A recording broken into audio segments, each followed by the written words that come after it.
ಅಶ್ವಿನ ಮಾಸದಲ್ಲಿ ಬರುವ ನವರಾತ್ರಿಯನ್ನು ಶಾರದೀಯ ನವರಾತ್ರಿ ಎಂದು ಕರೆಯಲಾಗುತ್ತದೆ. ಗ್ರಂಥಗಳಲ್ಲಿ ವಿವರಿಸಿದ ಕಥೆಗಳ ಪ್ರಕಾರ, ಶಕ್ತಿಯ ಅಧಿದೇವತೆಯಾದ ದುರ್ಗಾದೇವಿಯು ಮಹಿಷಾಸುರ ರಾಕ್ಷಸನನ್ನು ವಧೆ ಮಾಡಿ ಬ್ರಹ್ಮಾಂಡವನ್ನು ರಕ್ಷಿಸಿದ್ದಾಳೆ. ದುರ್ಗಾದೇವಿಯು ಮಹಿಷಾಸುರನ ಮೇಲೆ ದಾಳಿ ಮಾಡಿ 9 ದಿನಗಳ ಕಾಲ ಅವನೊಂದಿಗೆ ಹೋರಾಡಿ 10ನೇ ದಿನ ಅವನನ್ನು ಹತ್ಯೆಗೈದ ಸಮಯವು ಅಶ್ವಿನ ಮಾಸವಾಗಿತ್ತು.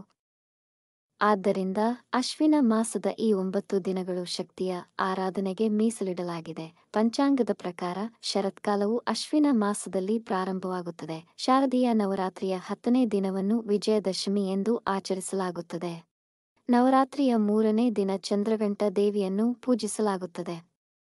ದುರ್ಗಾಮಾತೆಯ ವೈವಾಹಿಕ ಅವತಾರವಾಗಿರುವ ಚಂದ್ರಘಂಟೆಯನ್ನು ದುರ್ಗಾಮಾತೆಯ ರೌದ್ರ ಸ್ವರೂಪವೆಂಬುದಾಗಿಯೂ ಕರೆಯಲಾಗುತ್ತದೆ. ಹೊಸದಾಗಿ ವಿವಾಹವಾದ ಸ್ವರೂಪವನ್ನು ದುರ್ಗಾಮಾತೆಯು ಚಂದ್ರಘಂಟ ರೂಪದಲ್ಲಿ ತೋರಿಸಿದ್ದಾರೆ. ಪಾರ್ವತಿ ದೇವಿಯು ಕಠಿಣವಾದ ತಪಸ್ಸನ್ನು ಮಾಡಿ ಶಿವನನ್ನು ಮದುವೆಯಾಗುವಲ್ಲಿ ಸಫಲರಾಗುತ್ತಾರೆ.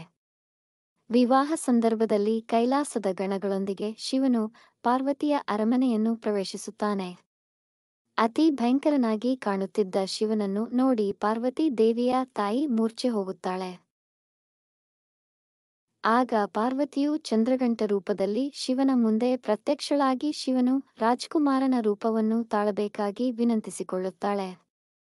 ಹೀಗೆ ಶಿವನು ಸುಂದರ ವರನ ರೂಪವನ್ನು ತಾಳಿದ ನಂತರ ಶಿವ ಪಾರ್ವತಿಯ ಮದುವೆ ನೆರವೇರುತ್ತದೆ. ನವರಾತ್ರಿ ಹಬ್ಬದ 3ನೇ ದಿನ ಚಂದ್ರಘಂಟ ದೇವಿಯ ಪೂಜೆಯ ಸಮಯದಲ್ಲಿ ಬಿಳಿ, ಕಂದು ಅಥವಾ ಚಿನ್ನದ ಬಣ್ಣದ ಬಟ್ಟೆಗಳನ್ನು ಧರಿಸುವುದು ಮಂಗಳಕರವೆಂದು ಪರಿಗಣಿಸಲಾಗಿದೆ.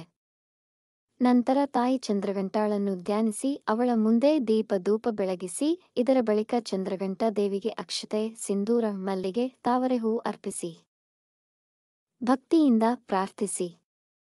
ಶುಕ್ರ ಗ್ರಹನು ತಾಯಿಯ ಆಡಳಿತಕ್ಕೆ ಒಳಪಟ್ಟಿರುವುದರಿಂದ ಚಂದ್ರಘಂಟಾ ದೇವಿಯ ಪೂಜೆಯಿಂದ ನಿಮಗೆ ಶುಕ್ರನ ಅನುಗ್ರಹವು ಪ್ರಾಪ್ತಿಯಾಗುತ್ತದೆ. ಇದರ ನಂತರ ತಾಯಿಗೆ ಹಣ್ಣುಗಳು ಮತ್ತು ಕೇಸರಿ ಹಾಲಿನಿಂದ ತಯಾರಿಸಿದ ಸಿಹಿ ತಿಂಡಿಗಳು ಅಥವಾ ಖೀರ್ ಅನ್ನು ಪ್ರಸಾದವಾಗಿ ಅರ್ಪಿಸಿ. ಜೇನುತುಪ್ಪ ಕೂಡ ತಾಯಿಗೆ ಪ್ರಿಯವಾಗಿದೆ ಎಂದು ನಂಬಲಾಗಿದೆ. ನಂತರ ಚಂದ್ರಘಂಟಾ ದೇವಿಗೆ ಆರತಿಯನ್ನು ಮಾಡಿ. ಚಂದ್ರಘಂಟಾ ದೇವಿಯನ್ನು ಆರಾಧಿಸುವುದರಿಂದ ಸಾಧಕರ ಎಲ್ಲ ದುಃಖ ಮತ್ತು ನೋವುಗಳು ದೂರವಾಗುತ್ತವೆ ಮತ್ತು ಅವರು ನಿರ್ಭೀತ ಮತ್ತು ಧೈರ್ಯಶಾಲಿಯಾಗುತ್ತಾರೆ. ದೇವಿಯ ಆರಾಧನೆಯು ವ್ಯಕ್ತಿಯ ಮುಖ, ಕಣ್ಣು ಮತ್ತು ದೇಹದಲ್ಲಿ ಧನಾತ್ಮಕ ಬೆಳವಣಿಗೆಗೆ ಕಾರಣವಾಗುತ್ತದೆ. ಇದರೊಂದಿಗೆ ಬುದ್ಧಿ ಮತ್ತು ಜ್ಞಾನವು ಹೆಚ್ಚುತ್ತದೆ. ದುಷ್ಟರನ್ನು ಸಂಹಾರ ಮಾಡಲು ಸದಾ ಸಿದ್ಧವಾಗಿರುವ ಭಂಗಿಯಲ್ಲಿರುವ ಚಂದ್ರಘಂಟೆಯ ಘಂಟಾನಾದದಿಂದಲೇ ಸಾವಿರಾರು ಅಸುರರು ನಿರ್ನಾಮವಾದರು. ಈಕೆಯ ಕೃಪೆಯಿಂದ ಭಕ್ತರ ಎಲ್ಲಾ ಪಾಪಗಳು, ಕಷ್ಟಗಳು, ದೈಹಿಕ ನೋವು, ಮಾನಸಿಕ ತೊಂದರೆಗಳು ನಿವಾರಣೆಯಾಗುತ್ತವೆ. ಸಿಂಹವಾಹಿನಿಯಾದ ಈಕೆಯು ಭಕ್ತರಲ್ಲಿ ನಿರ್ಭಯತೆಯನ್ನು ಮೂಡಿಸುತ್ತಾಳೆ. ತಾಯಿಯ ಮಂತ್ರಗಳಲ್ಲಿ ನಿಮಗೆ ಸುಲಭವಾದ ಮಂತ್ರವನ್ನು 108 ಬಾರಿ ಪಠಿಸಿ. ಆಗದಿದ್ದಲ್ಲಿ 54 ಅಥವಾ 21 ಬಾರಿಯಾದರೂ ಪಠಿಸಿ. ಓಂ ದೇವಿ ಚಂದ್ರಘಂಟಾಯೈ ನಮಃ ಅಥವಾ ಆಹ್ಲಾದಕಾರಿಣಿ ಚಂದ್ರಭೂಷಣ ಹಸ್ತೆ ಪದ್ಮಧಾರಿಣಿ ಘಂಟಾಶೂಲ ಹಲಾನಿ ದೇವಿ ದುಷ್ಟ ಭಾವ ವಿನಾಶಿನಿ ಅಥವಾ ಪಿಂಡಜ ಪ್ರವರಾರೂಢ ಚಂಡಕೋಪಾಸ್ತ್ರಕೈರ್ಯುತ ಪ್ರಸಾದಂ ತನುತೆ ಮಹ್ಯಂ ಚಂದ್ರಘಂಟೇತಿ ವಿಶ್ರುತ.